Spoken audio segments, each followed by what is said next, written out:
Hello again, and thanks for joining us on another edition of MPA TV.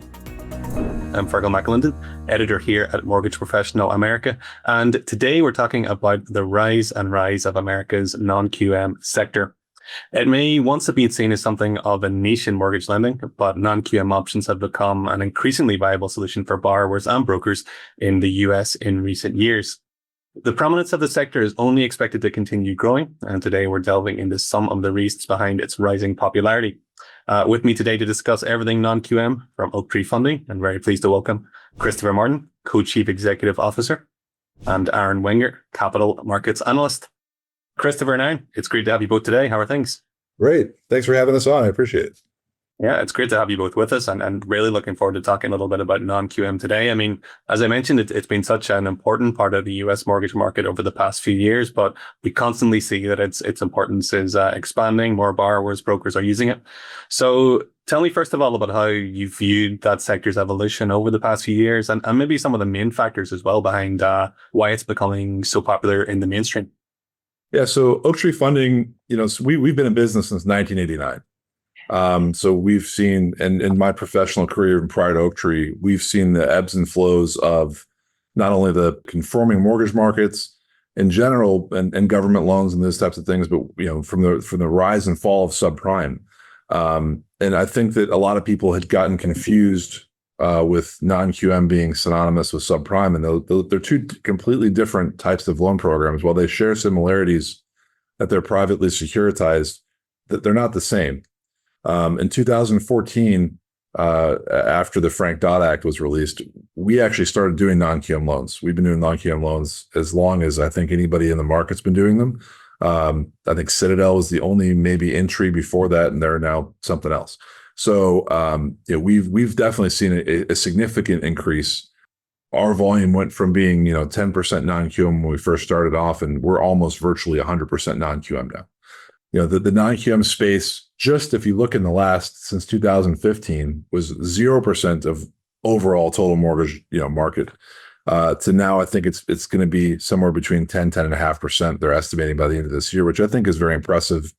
I mean, if you consider the trillions of dollars that are being funded in purchases or refinances and things like that on an annual basis, that's been quite a significant increase in the space. We've been very excited to be a large part of the growth.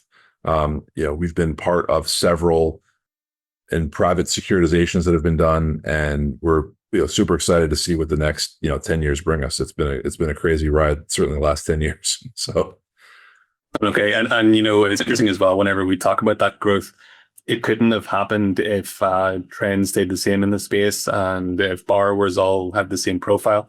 I always hear about the changing borrower profile that's happening in non-QM. I'm wondering what type of changes you've seen when it comes to the type of borrowers that you're servicing. To start, and I'll let Aaron speak to it more because he gets a lot more in the details on those types of things. But I mean, there's just been an increase. First of all, to kind of go back a little bit, prior to 2014, there was not an outlet for self-employed borrowers. They're just froze out of the market, or they're doing hard money loans because they just, the way that a lot of self-employed borrowers prepare their income, it doesn't show enough for them to qualify for traditional types of lending. So the alternative documentation types have been huge to propel a lot of those folks forward. Yeah, and it's kind of neat to see that self-employed borrowers, I mean, that group has been steadily growing, and then with COVID, it peaked and then it kind of settled in a little bit. But it's remaining steady, 5 to 6% roughly of all borrowers are self-employed.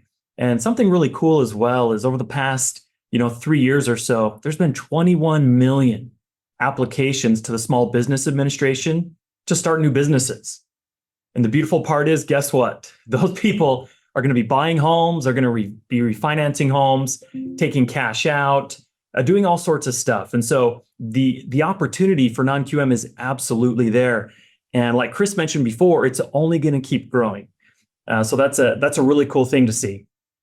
It is for sure. And I'm interested as well to hear about, amidst those changing perceptions, are things changing when it comes to secondary markets as well? Are views of non-QM shifting there?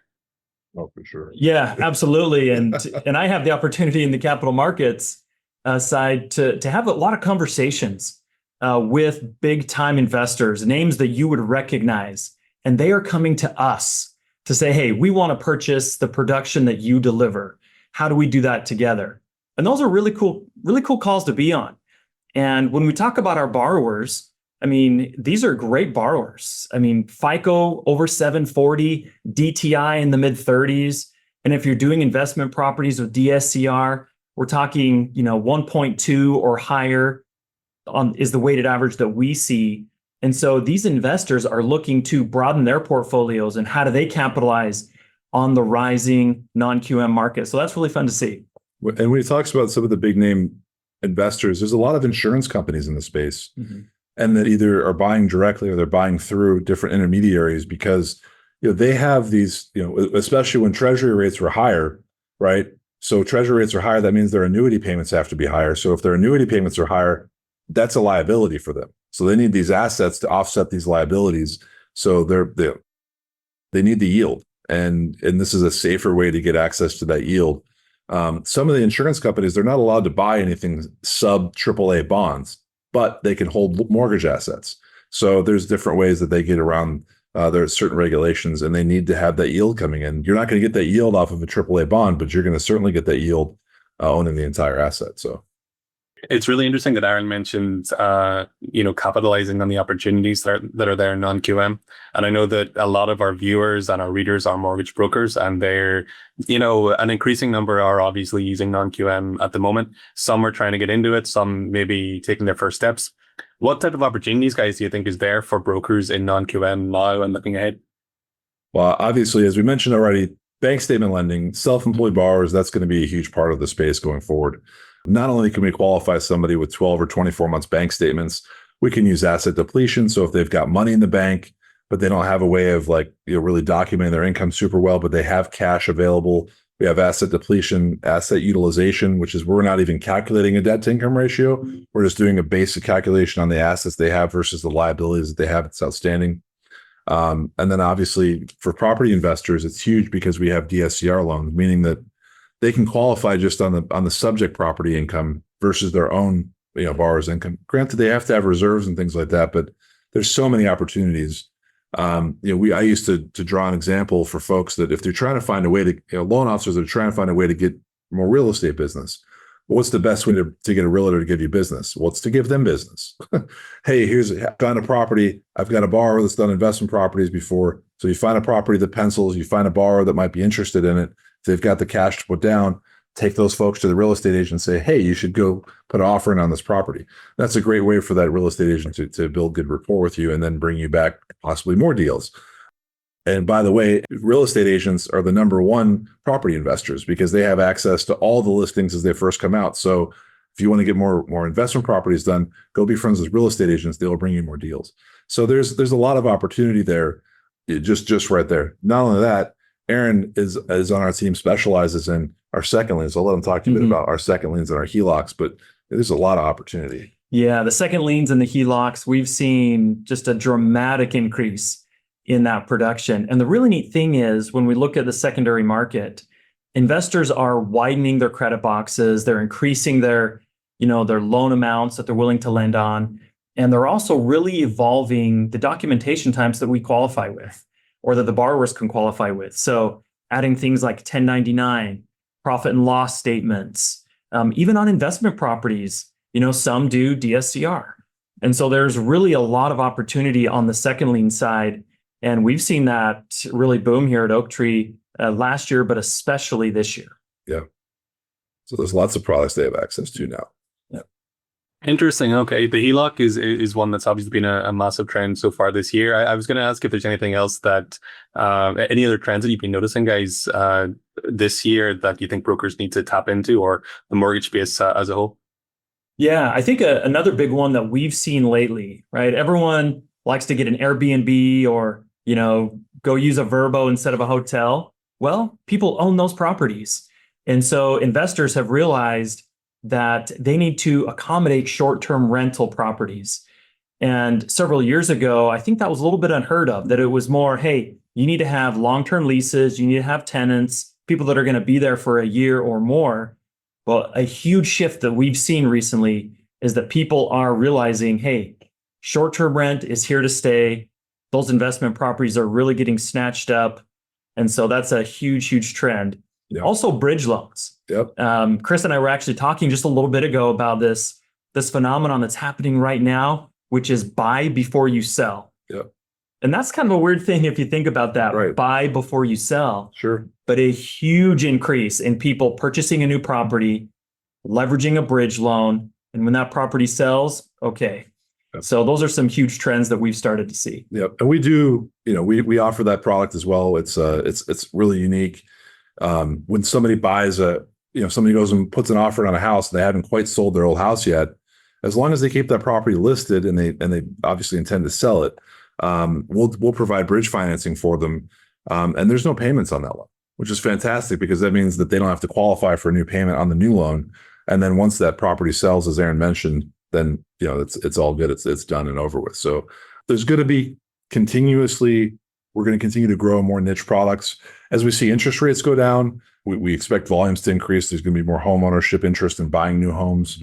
Home values haven't gone down in price, and we don't see there going to be much pressures, putting downward pressure on the home buying process right now.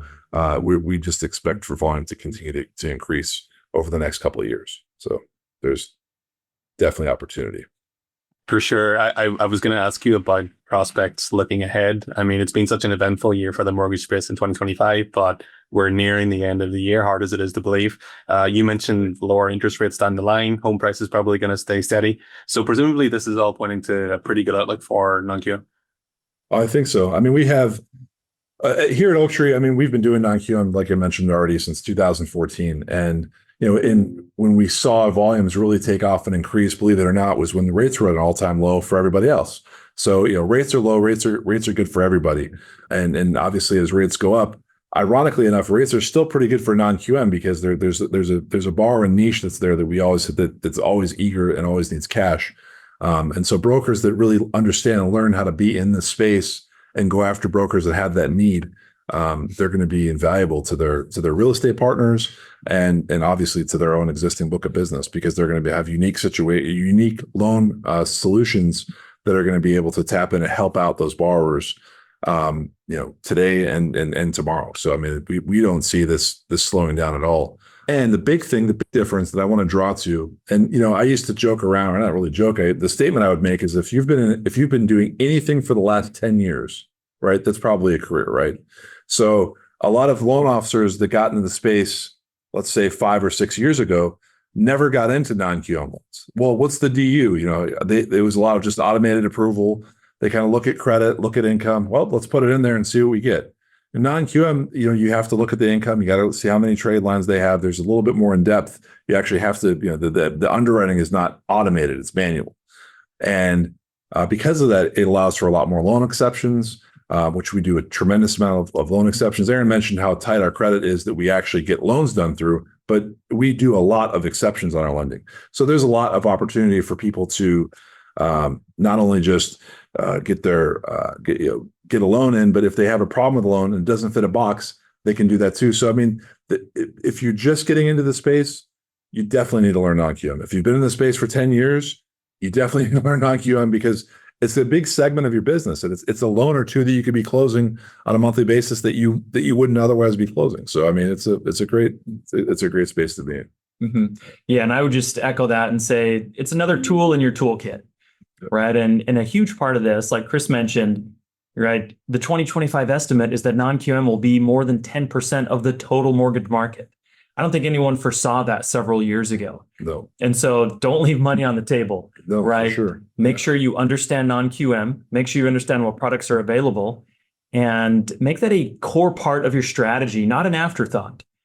Because if it's an afterthought, then there won't be time. But if it's a core part of what you do and what you offer and what you talk about, I think people are going to be surprised how many borrowers come to them and say, hey, I didn't realize you did that. So great opportunity. Yeah, for sure. Well, my last question was just about maybe a closing message for brokers, either those who are looking to get into non-QM more, maybe those who are taking the first steps in the space. You've given a really comprehensive answer there, but I'm wondering if you have anything else that you want to add, any message for brokers before we wrap things up? Listen, first of all, you got to check out Oaktree. We do lots of great things. We have got an incredible team. our average sales people turnover very, very low. There's a reason for that. We are a great business. We're a great place to work. Our team has been together for a long time, and our operations group, everybody here wants to get loans done. Something about Oaktree specifically, our underwriters aren't allowed to turn loans down. They have to take it to their underwriting manager, and their underwriting manager has to put up the chain of command if they're going to turn a loan down. So everybody here is incentivized to get loans done, to make loans happen, to find ways to make loans work. And because of that, we feel like we're a great partner to work with. Non-QM broadly, certainly, as Aaron mentioned, you're leaving money on the table if you're not doing it. If you're not doing it, somebody else is. So you better learn it, because somebody else will also be taking that extra business. And with our average loan size over $500,000 and growing, that includes second liens. You have to know that you're as a loan officer, you generally paid on a percentage of your deal, so you're just leaving money on the table at that point. So, yeah, and I would just echo everything Chris said, and also take advantage. Right? It's the market's increasing. Be a part of that. Don't wait till later. Start today. And one of the really neat things that we do here at Oaktree is we never stand still. We are always innovating. What new programs can we offer for you as brokers to attract more borrowers? And so one of the amazing things at Oaktree is, and Chris knows this because we manage all the programs, is we got new stuff coming out all the time. So check out Oaktree Funding. We've got a program for most of your borrowers, if not all of your borrowers, and we're excited to do business. Yeah, thank you. All right. Well, that is just about all we have time for on today's edition of MPA TV. My thanks once again to Christopher Martin and Aaron Wenger from Oaktree Funding for joining us. Thanks to you for watching, and we'll see you next time.